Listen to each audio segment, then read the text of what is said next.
पापहारी पिनाक पाणी देवाधिदेव भगवान शंकर किरात वेश धारण किया। एक घुरघुराहट सुनाई दी उस अर्जुन को। दृष्टि घुमाई तो देखा एक विशाल सुअर उनको मारने।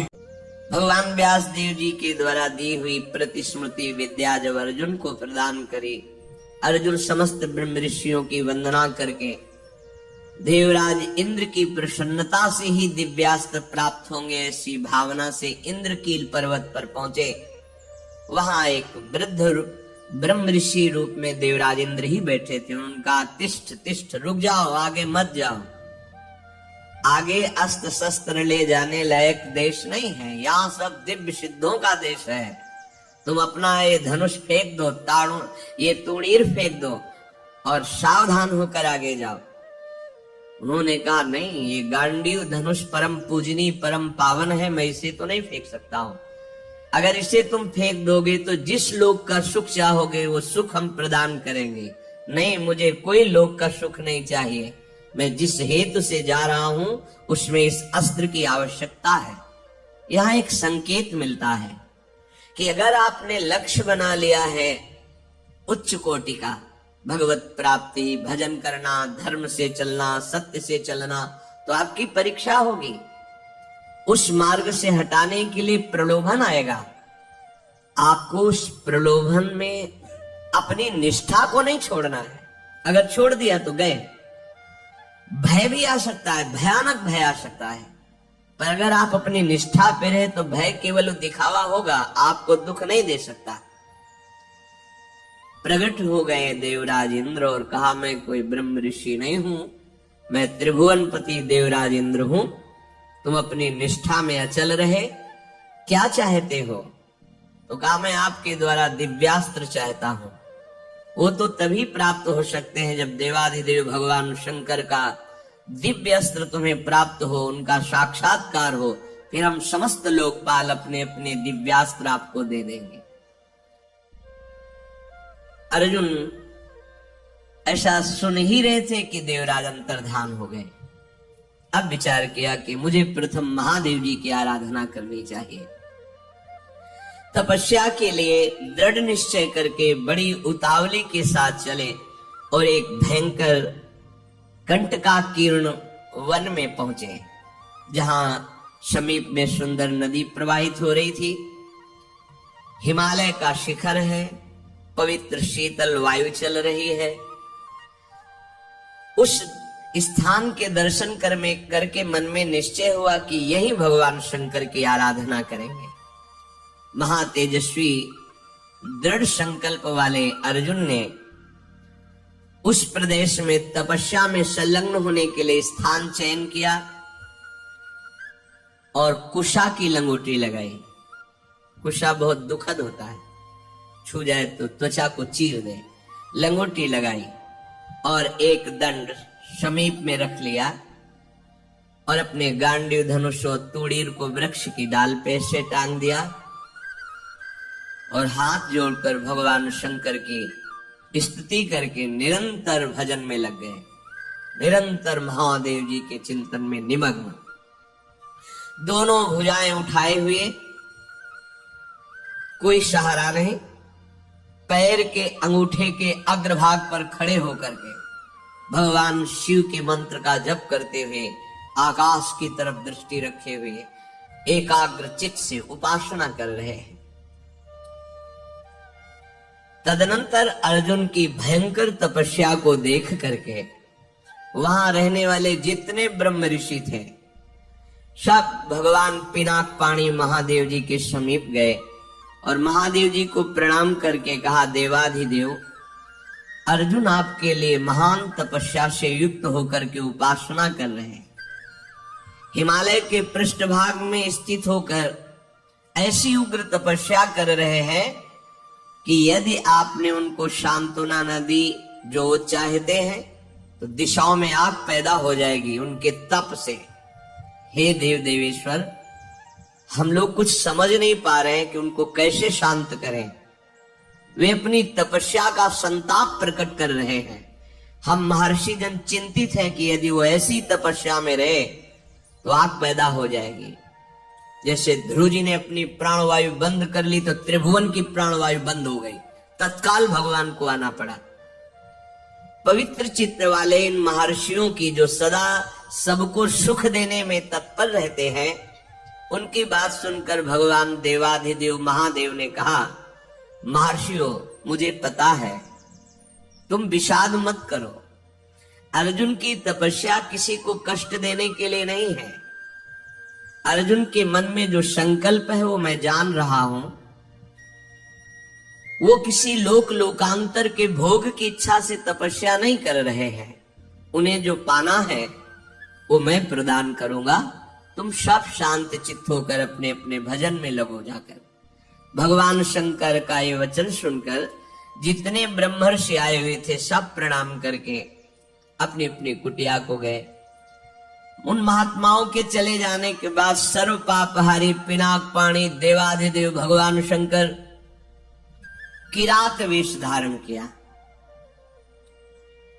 दिव्य कांति धनुष बाण धारण किए हुए, मृग चर्म धारण किए हुए, और भगवती उमा भी उसी भेष में साथ में, और साथ में उमा के साथ बहुत सी देवियां और महादेव जी के साथ उनके गण, पर सब किरात वेश में। जे ही भगवान शिव इस वेश में वन में प्रवेश किए तो सारा वन शांत हो गया। खाग मृग पशु पंछी वायु जल सबका कोलाहल शांत हो गया, आवाज बंद। एक घुरघुराहट सुनाई दी उस अर्जुन को। आकाश दृष्टि करके मंत्र जप कर रहे थे। दृष्टि घुमाई तो देखा है कोई विशाल सुअर उनको मारने के लिए तीव्र गति से आ रहा है। तत्काल अर्जुन ने अपने गांडीव धनुष को उठाया और प्रत्यंचा चढ़ाकर टंकार की, जिसकी ध्वनि उस शांत वन में गूंज गई। अर्जुन ने कहा, ऐ शुकर, मैं तपस्या में लगा हूं, किसी को कष्ट नहीं दे रहा हूं, फिर भी मुझे मारना पड़ेगा, क्योंकि तो बिना अपराध के मुझे मारने के लिए आ रहा है। सुदृढ़ धनुष वाले अर्जुन को प्रहार के लिए उद्यत देखकर किरात रूपधारी भगवान शिव ने सहसा रोका। ऐ वीर,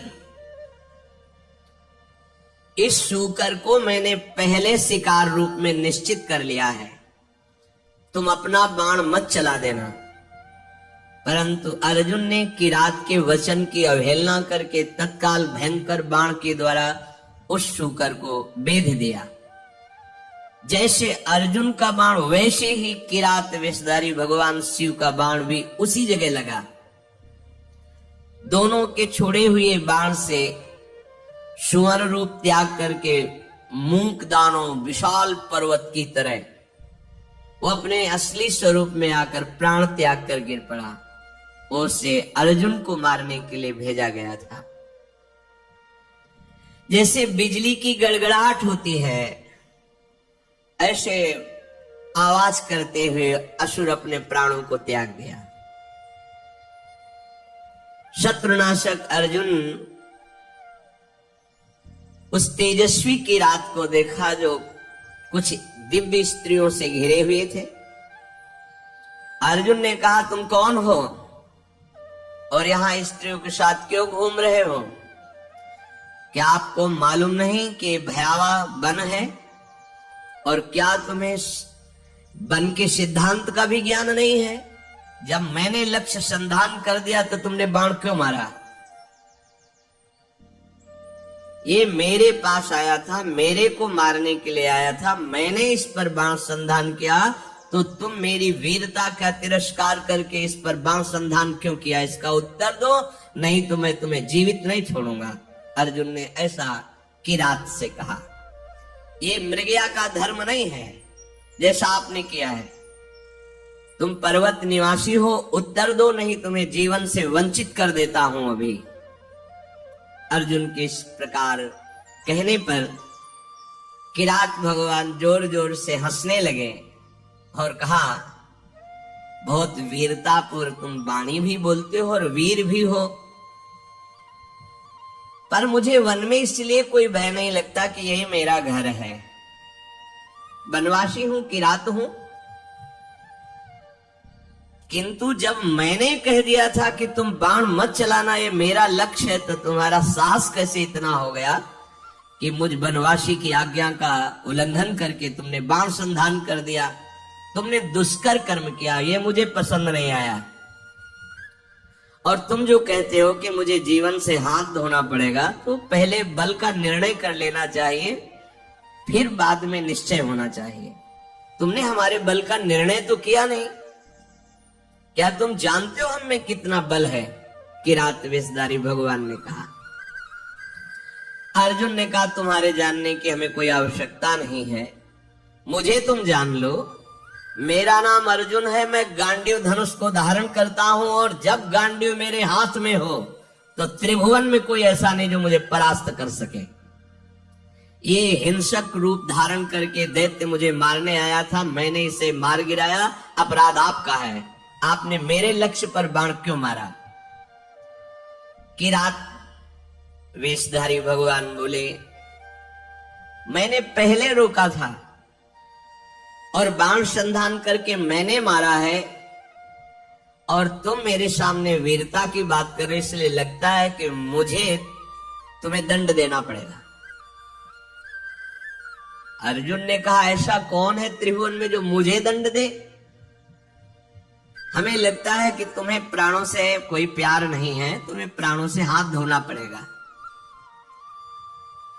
भगवान ने कहा, तुम्हें बल का घमंड है क्या? तुम दूसरों को निर्बल समझते हो क्या? हमें लगता है तुम्हें शक्ति का और बल का गर्व है। तो धैर्य पूर्वक हमारे सामने तुम अपना बल प्रदर्शन करो, मैं खड़ा हूं। पर जब मैं बाण छोड़ूंगा तो तुम खड़े नहीं रहोगे। किरात की ये बात सुनकर अर्जुन को बड़ा क्रोध है कि एक वनवासी किरात हमको ललकार रहा है। तत्काल भगवान शिव का ध्यान करके बाणों का संधान प्रारंभ किया। जितने भी बाण जा रहे हैं उस कोई घाव नहीं पैदा करे, सब लीन होते जा रहे हैं। और बार बार किरात कह रहे और संधान कर। अर्जुन को समझ में नहीं आ रहा कि आज तक तो ऐसा नहीं हुआ। बाण गया, अक्षय तूणीर है, बाण गया, लक्ष्य वेदा तूणीर पे आ गया है। ये तो लीलता जा रहा है। बाण जहां जा वो अंतर ध्यान उन्हीं के शरीर में होता जा रहा है। अर्जुन ने बाणों की वर्षा झड़ी लगा दी। भगवान जो किरात वेश में कोई चेष्टा नहीं कर रहे, जहां बाण जाता है वहीं समा जाता है, अंतर्धान हो जाता है। 48 मिनट तक बाणों की झड़ी लगाते रहे, कोई खरोच भी नहीं और एक भी बाण वापस नहीं हुआ। सारी बाण वर्षा व्यर्थ देखकर अर्जुन को बड़ा आश्चर्य हुआ और कहने लगे, धन्य है किरात, धन्य है। वास्तविक मैंने ऐसा वीर नहीं देखा तुम्हारे जैसा। हिमालय शिखर के समान तुम निश्चल खड़े हो और महाप्रचंड गांडीव धनुष से छूटे हुए बाण तुम्हें तनिक व्याकुल नहीं कर पाए। शास्त्रों बाण संधान किया पर तुम्हें खरोच नहीं हुई। एकमात्र मेरे आराध्य देव भगवान पिनाक पाणी शिव के सिवा कोई दूसरा ऐसा नहीं हो सकता कि जो हमारे गांडीव धनुष की चोट सह जाए बाणों की। और यदि तुम रुद्रदेव से भिन्न हो तो अब मैं जितने मंत्र जानता हूं, अस्त्र जानता हूं, सबका प्रयोग करके तुम्हें नष्ट कर दूंगा। अर्जुन ने जैसे आग्नेय अस्त्र मिले हुए थे उन सब अस्त्रों का प्रयोग भगवान शिव पे किया। सैकड़ों दिव्य अस्त्रों का प्रयोग किया पर सब अंतर्धान जा करके शांत हो जाते हैं। भगवान किरात वेशधारी हंसती हुई बोले, और करो, और बाणों का संधान करो। अर्जुन ने देखा तूणीर में एक भी बाण नहीं रह गया, तो उन्होंने विचार किया कि भगवान अग्निदेव जी के द्वारा ये दिए हुए खांडो प्रस्थ जलाने के लिए तूणीर थे, इनका अक्षय शब्द नाम है, अर्थात कभी खाली ही नहीं होंगे। कर तुम अकर तुम अन्यथा कर तुम सर्व समर्था सा ईश्वरा, देवों के भी देव महादेव। एक भी बाण तूणीर में नहीं बचा। सारे बाण नष्ट हो गए, अब मैं क्या करूं? ये तो मेरे बाणों को ही ले जा रहा है, तो मैं इस प्रचंड बलशाली धनुष के प्रहार से मारूंगा, धनुष की कोटि से। ऐसा विचार करके अर्जुन ने अपने प्रचंड गांडीव धनुष से प्रहार किया। गांडीव धनुष भी लीन हो गया। फिर उन्होंने कहा, देखो मुझे थोड़ा समय दे दो, अगर तुम युद्ध के नियमों को जानते हो तो मैं कह रहा हूं थोड़ा समय दे दो, फिर मैं तुमसे युद्ध करूंगा। छोड़ दिया, और करके देख लो। तत्काल वहीं की मिट्टी एकत्रित की और उसे लिंगाकार किया। बन था ही, कुछ पुष्प लिए, माला और पुष्प, और हाथ जोड़कर भगवान शंकर की आराधना की, भगवान शंकर का स्तवन किया। भगवान शिव का स्तवन करके जे ही माला शिवलिंग पे डाली, ते ही किरात पर वो माला पहुंची, मस्तक में किरात के। ओहो, ये देख करके अर्जुन आनंद से उल्लसित हो गए, साष्टांग चरणों में गिरे, बोले प्रभु यही मैं सोच रहा था कि ऐसा त्रिभुवन में कौन वीर है जिसकी भुजाओं में आकर मैं निकल ही नहीं पाया, जिनके प्रहार से मेरे अंग अंग शिथिल हो गए। किरात रूपधारी भगवान शिव के चरणों में अर्जुन पड़े हुए। भगवान शिव ने अपनी महान भुजाओं से उठाया। सर्व पापहारी भगवान भव अर्थात महादेव बहुत प्रसन्न हुए और गंभीर वाणी में कहा, अर्जुन कोई ऐसा है ही नहीं तुम्हारे जैसा वीर जो मेरी भुजाओं के प्रहार को सह सके। तुम्हारा पराक्रम, तुम्हारा शौर्य, तुम्हारा धैर्य अद्वितीय है। मैं बहुत प्रसन्न हुआ। मेरा स्पर्श सबको सहज में नहीं प्राप्त होता है, मेरा स्पर्श प्राप्त हो गया। अब तुम्हारा शरीर दिव्य है, अब तुम इसी शरीर से जिस लोक में चाहो जा सकते हो। तुम्हारा तेज कोई सह नहीं सकता है। आज से तुम्हारा पराक्रम अद्वितीय है। महाबाहु, मेरी ओर देखो और प्रसन्न हो। देखो मैं तुम्हें दिव्य दृष्टि देता हूं, तुम मेरे स्वरूप को देखो। भगवान शिव ने जब ऐसा कहा तो अर्जुन के सामने अब किरात रूप नहीं, देवाधिदेव महादेव जो किरात वेश में स्त्री स्वरूप में साक्षात त्रिभुवन सुंदरी अम्बा और उनकी दासियां और भगवान शिव के गण,